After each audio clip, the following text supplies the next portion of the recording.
Hello.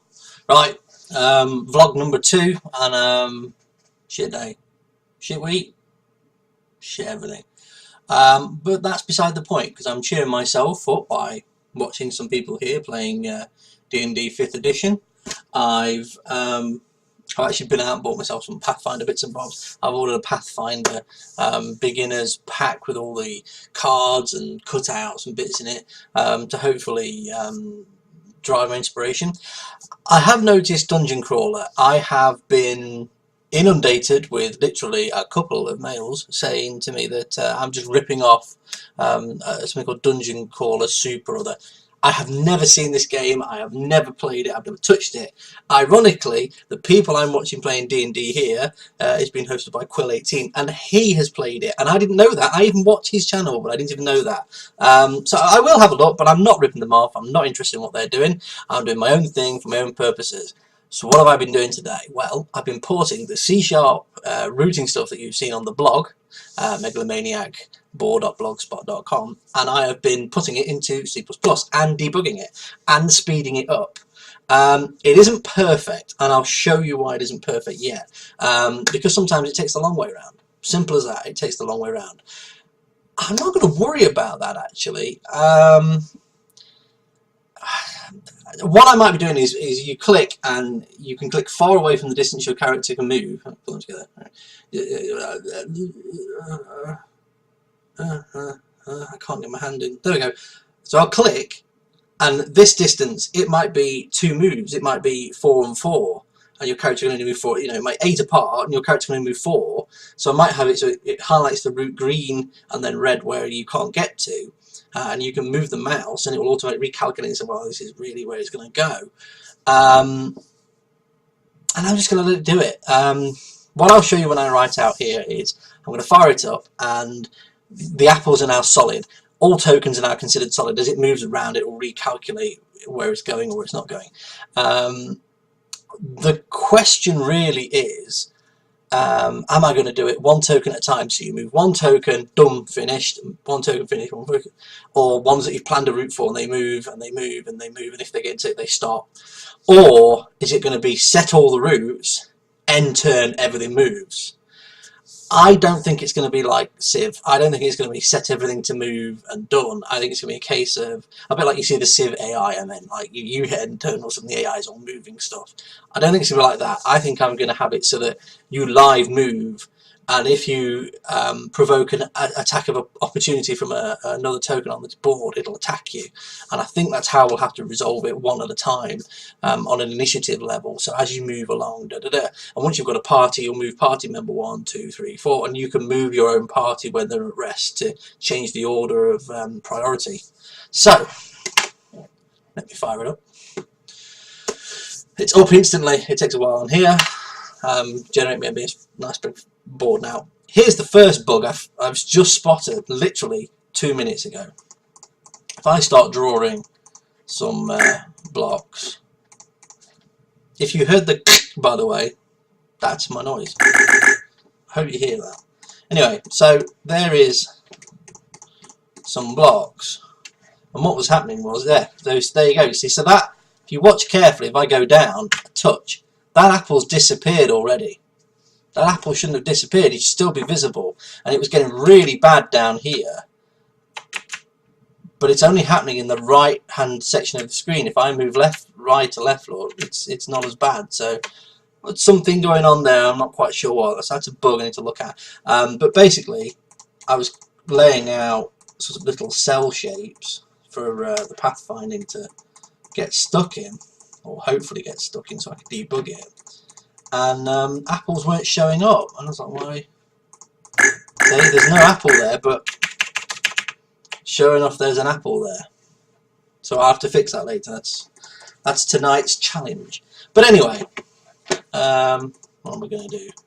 Have a little cell for it to try and get out of. This is the room challenge I was giving it. Let's make those back-to-back rooms, actually. So there's 2 back-to-back rooms, say. There's a large corridor down the centre here. Around a corridor there that comes to a doorway. You know, you can imagine what these are yourself, and these are all separate strong rooms, say. Strong rooms, store rooms, bits and bobs, whatever. And then let's put our character down. So our character's up there and I've selected them. And well, we say, right, we want to move there. Now, that probably looks like the most direct route. It is for my pathfinding. And as you see, it moved away. But it moved away because we can move diagonally. So when it moved here, it could have gone straight on, but moving to there and moving to there took 1 point. So moving to there still took 2. Moving to there still took 2. It didn't actually affect anything. It didn't cost anything. Sometimes it looks a bit better.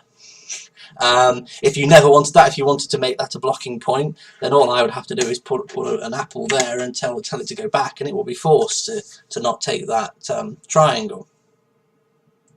So there we go, it's been straight up there, but it took the triangle at that doorway. I could make it so that doorways are ignored, for example. That could be a type of tile that is said to be blocked. I've also changed the way I'm representing tiles. I'm going to use a bit pattern.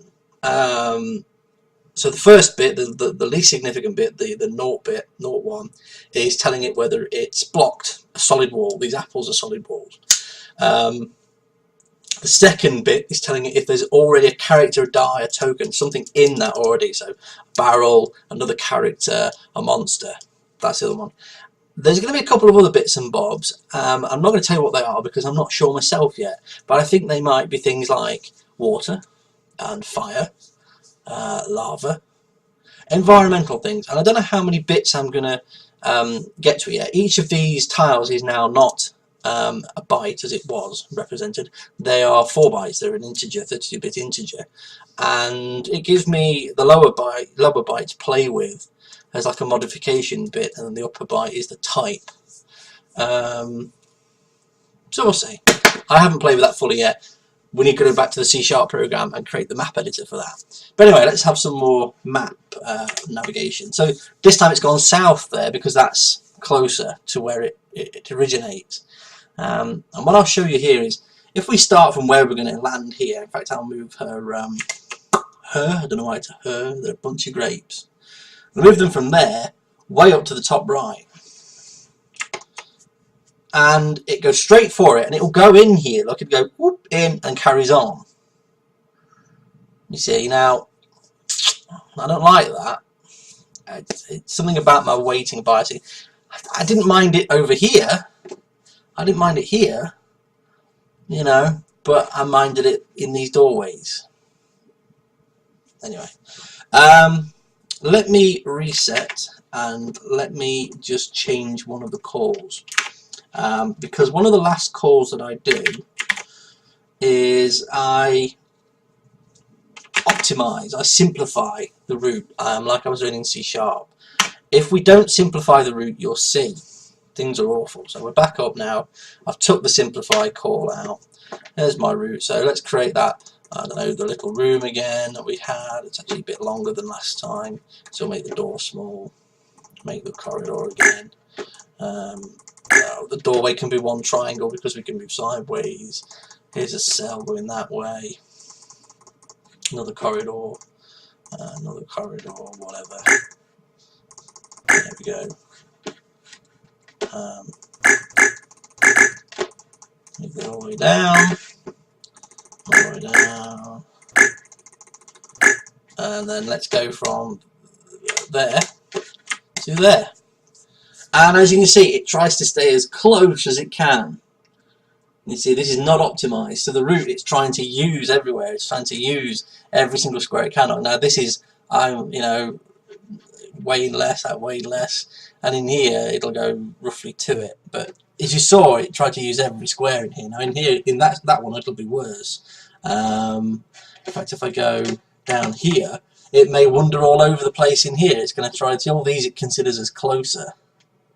There, and it finally gets out and it goes straight towards it. It goes, oh, I've run into a wall, I don't know what to do, and it's searching and it's searching and it's searching, and it's not efficient. But the C++ code I've got is just a couple of inner loops in a loop, so it's fair enough. But this is now searching, look, diagonal on diagonal for a way out. Now, because it's now touched that top right area, it isn't going to carry on as far as that anymore. It'll use these until it goes, you know, 2 more diagonals across and finds that gap. And when it finds this gap on this diagonal, oh no, oh there we go, it finally gets out. As you saw, it used every space it could. You know, it used everything it could, and that's why we simplify before we move. And it's not perfect, and I don't intend it to be perfect. I intend it to be just enough. The wife will be home in a minute. I've been doing, I think this took me about 3 hours to port across. Not because it was wrong or incorrect, but I actually copied it wrong. In C#, I was using the system collections generics. In here I had to use the standard template library vectors, so did something wrong. Bye bye now.